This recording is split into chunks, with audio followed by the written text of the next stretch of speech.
Hello everyone, good morning. आज 24 मार्च है और देखो यूपी टीजीटी और पीजीटी की परीक्षाएं जो कि नियत समय पर होने जा रही हैं। आपको पता ही है कि टीजीटी की परीक्षा जो है यह 14 और 15 मई को होने जा रही है और पीजीटी की परीक्षा जो है 20 और 21 जून को। इसी बीच खबर ये भी निकल के आ रही है कि टीजीटी में जो पद रिक्त बताए जा रहे हैं, लगभग 35,000 के आसपास पदों को रिक्त बताया जा रहा है। और ये कहा जा रहा है कि फ़िलहाल ये जो पद रिक्त हैं इस पर अभी तक देखो जो न्यूज़ है वो ये है कि नए विज्ञापन की तैयारियां भी चल रही हैं जो कि साल मध्य में आपको देखने को मिल सकती हैं। लेकिन यहाँ पर कुछ अभ्यर्थी ऐसे भी हैं, छात्र नेता ऐसे भी हैं, वो ये कह रहे हैं कि परीक्षा से पहले यानी कि 2022 की ये जो वैकेंसी है इसमें जो रिक्त पद हैं 2022 में जो वैकेंसी आई थी टीजीटी और पीजीटी के लिए, इसमें फ़िलहाल जो रिक्त पद हैं जिनकी संख्या लगभग 35,000 के आसपास बताई जा रही है, तो कहा जा रहा है कि ये जो 4100 पद हैं इसमें कुछ पदों को जोड़ दिया जाए। ये जो 35,000 पद हैं इनको जोड़ने की मांग यहाँ पर की जा रही है और इसके लिए बाकायदा एक ज्ञापन देने की तैयारी भी 25 मार्च को की गई है। तो फिलहाल अभी देखना ये होगा कि ज्ञापन तो सौंपा जाएगा लेकिन आयोग की क्या प्रतिक्रिया रहती है। फ़िलहाल आप ये मान चलिएगा कि आपकी जो परीक्षा हो रही है वो टीजीटी की 14 और 15 मई को है। परीक्षा पोस्टपोन होगी या और आगे जाएगी, ये भ्रम अपने मन में आप कतई मत पालिएगा।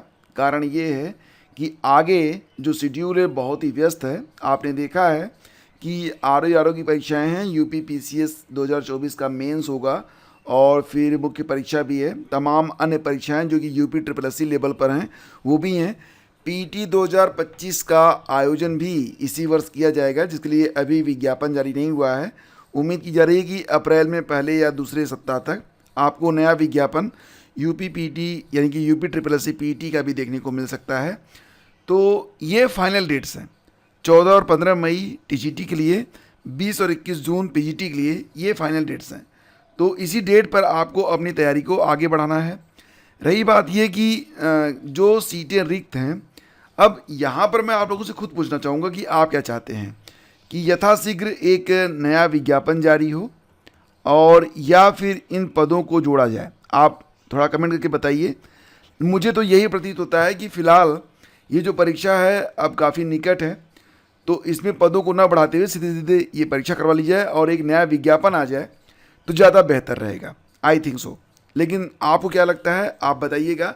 लेकिन होगा तो वही जो सरकार चाहेगी। तो विचारों को सिर्फ आदान प्रदान ही ये मात्र होगा, इसके बाद क्या होगा वो तो सरकार जाने, प्रशासन जाने और शिक्षा सेवा आयोग। तो ये सारी न्यूज़ है टीजीटी और पीजीटी के बारे में। असिस्टेंट प्रोफेसर वाले तो बिल्कुल भी भ्रम में ना रहें, उनकी परीक्षाएं नियत समय पर हो रही हैं 16 और 17 अप्रैल को। तो आप लोग उसकी तैयारी में भी लगे रहें और बिल्कुल भी कोताही ना बरतें। आरओ की परीक्षा की डेट भी आ चुकी है। आपको पता ही है कि ये परीक्षा 27 जुलाई को घोषित की गई है। अब यहाँ पर जो परीक्षार्थी हैं बहुत ज़्यादा हैं, मतलब आपको पता ही है ना कि लगभग 11 लाख के आसपास, 10,76,004 अभ्यर्थी जो हैं वो आरओ में पंजीकृत हैं। तो अगर देखा जाए तो इनके लिए ना बाकायदा बहुत अच्छी खासी संख्या में लगभग 2,000 से अधिक परीक्षा केंद्रों की ज़रूरत पड़ने वाली है। पिछली बार प्रदेश के 2387 केंद्रों में परीक्षा आयोजित की गई थी। तो 2387 केंद्र मतलब लगभग इतने ही केंद्र। अगर संख्या बढ़ती है, मान लेते हैं कोई विश्वविद्यालय मिल जाता है, कोई बड़ा महाविद्यालय मिल जाता है जहाँ पर परीक्षा में जो परीक्षार्थी जो हैं वो अधिक संख्या में शामिल हो सकते हैं, तो परीक्षा केंद्र कम ज़रूरत पड़ेगी। लेकिन फिलहाल मुझे ये लगता है ना कि परीक्षा जो है वो 27 जुलाई को करवा ली जाएगी। रही बात परीक्षा केंद्रों के बारे में, तो सरकार अगर आ ही जाए अपने पे तो परीक्षा केंद्र क्यों नहीं मिलेंगे और परीक्षा क्यों नहीं होगी, आप बिल्कुल भी इसके बारे में संशय ना पालें। परीक्षाओं को लेकर की परीक्षाएं पोस्टपोन होंगी, इससे सिर्फ और सिर्फ आपका ही नुकसान होने वाला है। आप किसी के भी बहकावे में आएंगे, अनावश्यक शोध करेंगे, रिसर्च करेंगे, गणना लगाएंगे, ऐसे होगा वैसे होगा, यहाँ से जाएगा वहाँ से जाएगा, फला ने ये कहा, धमाका ने ये कहा, सारा नुकसान आपका होना है। क्योंकि क्या होता है, जैसे ही आपको ना एक न्यूज़ मिलती है POST की, आपकी जो ना पढ़ाई लिखाई है वो ठप हो जाती है। आपको लगता है कि मोक्ष मिल गया, जो कि मोक्ष आपको मिला नहीं। परमानेंटली मोक्ष मिल जाता है आपको अगर आप कोताही बरतते रहते हैं। क्योंकि आगे चलकर ना समाज में जो सम्मान होता है, परिवार में जो सम्मान होता है, जो जिम्मेदारियां होती हैं, कुछ भी आपको हासिल नहीं होता है। तो इस शब्द से तो दूर ही रहें, यही आपके लिए बेहतर रहेगा। यूपीपीएससी उत्तर प्रदेश लोक सेवा आयोग आज से 36 पदों पर आवेदन जो है स्टार्ट कर रहा है। कौन कौन से पद हैं, क्या एलिजिबिलिटी रहेगी, आइए आपको बता देते हैं। 36 पदों पर आज यानी कि 24 मार्च से आवेदन जो हैं ये स्टार्ट होने जा रहे हैं। तो इसमें आवास और शहरी नियोजन विभाग में सहायक वास्तुविद के 2 पद होंगे, सहायक वास्तुविद के 2 पद। इसके अलावा मत्स्य विभाग में सहायक निदेशक मत्स्य के 7 पद हैं। वित्तीय प्रबंधन एवं बजट निदेशालय में शोध अधिकारों के 1, चिकित्सा शिक्षा विभाग में प्रवक्ता फार्मेसी और आयुष होम्योपैथी विभाग में रीडर उपाचार्य होम्योपैथिक मटेरियल मेडिका और होम्योपैथी फीचर फार्मेसी के 11-11 पद होंगे। इसके साथ ही आयुष यूनानी विभाग में आचार्य मुनाफेउल आजा के 1 पद और प्राध्यापक इल्मुल सैदला और इल्मुल अदविया के 2 पद। तो मिला जुला के आप देख रहे हैं ना कि यहाँ पर कोई भी सामान्य पद नहीं है, यहाँ पर कुछ विशेष पद हैं, कुछ विशेष लोगों के लिए। तो यहाँ पर कोई बहुत मतलब नहीं बनता है कि इसके बारे में आप जानें। खैर, आवेदन आज से स्टार्ट हो रहे थे तो आपको पता होना चाहिए कि कुछ नई भर्तियाँ शुरू हो रही हैं, क्या हैं ये भी पता होना चाहिए। आप एक जागरूक विद्यार्थी हैं, अभ्यर्थी हैं, और इसके बारे में आज के अखबारों में भी न्यूज आई हुई है। ड्राइवर के 2756 पदों पर भर्ती चल रही है। इस पर भी जानकारी मैंने आपको पहले दी थी, लेकिन पुनः आपको बता दें कि ये जो भर्ती है राजस्थान से है, और यहाँ पर जो भर्ती है इसमें कुल 2756 पद हैं। इसका नोटिफिकेशन जारी किया गया है बहुत पहले ही। लास्ट डेट इसकी 28 मार्च है। आपको पता ही है आज 24 मार्च है, तो 4-5 दिन में आपको आवेदन करना है, तो कर लीजिए। राजस्थान के मूल निवासियों को ही जो है आरक्षण का लाभ मिलेगा। आवेदन तो कोई भी कर सकता है, यू कैन। अगर आप यूपी से हैं, बिहार से हैं, उत्तराखंड से हैं, तो भी आप आवेदन कर सकते हैं, लेकिन आरक्षण नहीं मिलेगा, वो तो आप जानते ही हैं। योग्यता रहेगी 10वीं पास होना चाहिए। हल्के या भारी वाहन चलाने का न्यूनतम 3 साल का अनुभव होना चाहिए। वेतन रहेगा 20,800 से 65,900 रुपये तक। आयु सीमा है 18 वर्ष और अधिकतम 40 वर्ष से कम होनी चाहिए। चयन प्रक्रिया में लिखित परीक्षा होगी और फिर आपको गाड़ी चलवाई जाएगी। कैसे करेंगे आवेदन, तो rssb.rajasthan.gov.in पर जाइए और रिक्रूटमेंट एडवर्टाइजमेंट पर क्लिक करिए।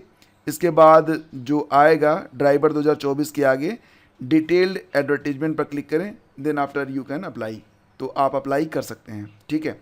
कुल 2756 पद हैं। ड्राइविंग का लाइसेंस हो, कम से कम आप हल्के या भारी वाहन का, और 10वीं पास हो, बस यही एलिजिबिलिटी यहाँ पर रखी गई है। और उम्र सीमा भी है अधिकतम 40 वर्ष, ठीक है। 69,000 शिक्षक भर्ती, आपको पता ही है विगत कई सालों में कोई नई भर्ती आई नहीं, लेकिन अभी भी देखा जाए तो 2011 की भर्ती चर्चा में रहती है, 72,825 वाली। बीच बीच में 69,000, 68,500, यानी कि ये भर्तियां जो कि पूरी लगभग हो चुकी हैं, लेकिन फिर भी इसमें कुछ न कुछ विसंगतियां तो हैं, जिसकी वजह से चर्चाएं आम में ये भर्तियां रहती हैं। 69,000 में आरोप ये लगा था कि इसमें जो आरक्षित श्रेणी के अभ्यर्थी थे उनकी सीटें उठाकर अनारक्षित श्रेणी वालों को दे दी गई।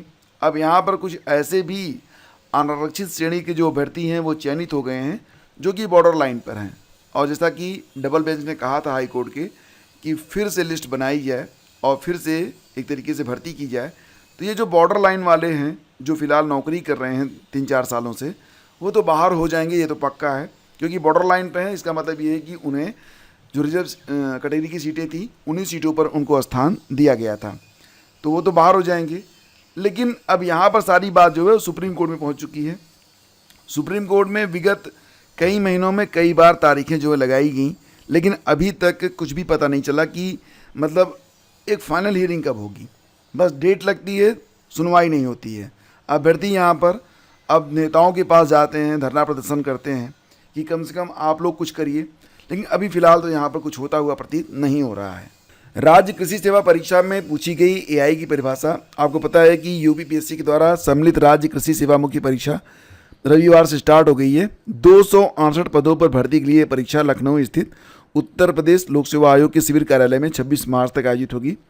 तो पहले दिन सामान्य अध्ययन और हिंदी निबंध के अनिवार्य प्रश्नपत्रों की परीक्षा हुई। लगभग 90% लोगों ने इसमें अपनी उपस्थिति दर्ज कराई है। सुबह 9:30 से 12:30 बजे तक पहली पाली की परीक्षा थी जिसमें सामान्य अध्ययन और हिंदी निबंध के पेपर हुए थे, 1.5 घंटे के पेपर थे। वहीं दूसरी पाली में वैकल्पिक विषय फसल सुरक्षा की परीक्षा जो थी वो आयोजित की गई है। तो यहाँ पर जो प्रश्न पूछे जा रहे हैं बिल्कुल आधुनिकतम है, क्योंकि जैसे कि एआई हो गया, एआई की परिभाषा क्या है ये पूछा जा रहा है। इसके अलावा देखा जाए तो पूछा गया कि वैक्सीन थेरेपी क्या है, यह कैसे काम करती है, प्लाज्मा थेरेपी क्या है, यह कैसे काम करती है, न्यूनतम समर्थन मूल्य से आप क्या समझते हैं, और साथ ही आर्थिक संकट की व्याख्या करने को भी कहा गया था। इसके अलावा सवाल ये भी आया था कि न्यू स्पेस इंडिया लिमिटेड क्या है, पारंपरिक खेती क्या है, स्वदेशी आंदोलन और पीली क्रांति के बारे में भी पूछा गया था। उत्तर प्रदेश स्थित 3 कृषि जलवायु क्षेत्रों के नाम भी पूछे गए थे। जैविक खेती पर संक्षिप्त टिप्पणी करने के बारे में भी बात की गई थी, और भारतीय संविधान की मुख्य विशेषताएं भी पूछी गई। देश के खाद्य प्रसंस्करण क्षेत्र की चुनौतियां और अवसर के बारे में प्रश्न आया था। मिला जुला के अच्छा खासा प्रश्न यहाँ पर था। हिंदी निबंध के बारे में बात करें तो देखो आरओ में यह आपके काम आ सकता है। हिंदी निबंध के प्रश्न पत्र में राष्ट्रीय शिक्षा नीति, न्यू एजुकेशन पॉलिसी, वैश्विक परिदृश्य और जलवायु परिवर्तन मतलब क्लाइमेट चेंज, भारत में प्राकृतिक आपदाएं, प्रकार, कारण और निदान, राष्ट्रीय योजना के उद्देश्य और विशेषताएं, चिंता और चिंतन, आधुनिक विश्व में युद्ध और उनकी अर्थव्यवस्था, राजनीति और समाज पर प्रभाव, वर्तमान भारतीय समाज में साहित्य और संस्कृति का बदलता परिदृश्य जैसे विषयों पर निबंध लिखने के लिए आया था। तो इसी के साथ अज्ञ, निंदा, अनुराग और संकल्प के विलोम शब्द, जल, पर्वत, परिचर्या, गुप्त के 2-2 परिभाषित शब्द, इस प्रकार के प्रश्न जो थे पूछे गए थे। क्वेश्चन पेपर अभी उपलब्ध नहीं हुआ है मुझे, जैसे उपलब्ध होता है मैं आपको टेलीग्राम पर शेयर कर दूंगा, आप देख लीजिएगा। इसके बाद रही बात ये कि अगर आपके बैंक में भी ऐसा कोई मोबाइल नंबर चल रहा है जो कि फ़िलहाल जो है मतलब आपसे रिचार्ज नहीं करवाते हैं, इनएक्टिव है, तो और उस पर आप यूपीआई भी इस्तेमाल कर रहे हैं, तो 1 अप्रैल से ये नंबर बंद हो जाएंगे। तो ध्यान देना कि आप जो भी बैंक में अपना नंबर इस्तेमाल कर रहे हैं वो एक्टिव रहे, अदरवाइज़ ये नंबर भी बंद होगा और अकाउंट में भी मतलब होता ना कि बार्ड किया जाएगा, आपको जाना पड़ेगा, फिर से आपको केवाईसी वगैरह करवानी पड़ेगी। तो सब चीज़ें ध्यान रखिएगा। और इसी के मद्देनज़र सरकार ने यह एक महत्वपूर्ण कदम जो है उठाया है कि जो निष्क्रिय नंबर हैं उन पर 1 अप्रैल से यूपीआई की सेवा बंद होगी। मुझे ना एक बात समझ नहीं आ रही है, खैर हो सकता है कि जैसे कि अगर आपका जो सिम है जिस पर आप यूपीआई चलाते हैं वो मोबाइल में ना लगा हो ना, तो यूपीआई काम नहीं करती है, लेकिन हो सकता है कि रिचार्ज ना होने पर काम करती हो, पता नहीं, मुझे नहीं मालूम है। लेकिन निष्क्रिय नंबर का मतलब ये हो गया कि अगर वो रिचार्ज नहीं है तो यूपीआई भी आपकी बंद कर दी जाएगी। वैसे बिना सिम के तो यूपीआई चलती नहीं है, क्या चलती है क्या मुझे आइडिया नहीं है, आप बताना, क्योंकि मुझे लगता है कि जिस मोबाइल से आप यूपीआई कर रहे हैं और उसमें वो सिम ज़रूर मांगा जाता है जो सिम बैंक में लिंक होता है और यूपीआई के बीच मध्यस्थता करता है। अगर आप सिम निकाल लें तो यूपीआई काम करना बंद कर देता है। इसको यूपीआई को इसी प्रकार से डिज़ाइन ही किया जाता है। खैर ये थी आज की पूरी update. Thank you so much for watching the video. बने रहिए हमारे साथ, हम मिलते हैं आपसे एक नए वीडियो में। सेशन अच्छा लगा है तो लाइक और शेयर कर दीजिएगा, पहली बार हैं तो सब्सक्राइब कर लीजिएगा। Thank you.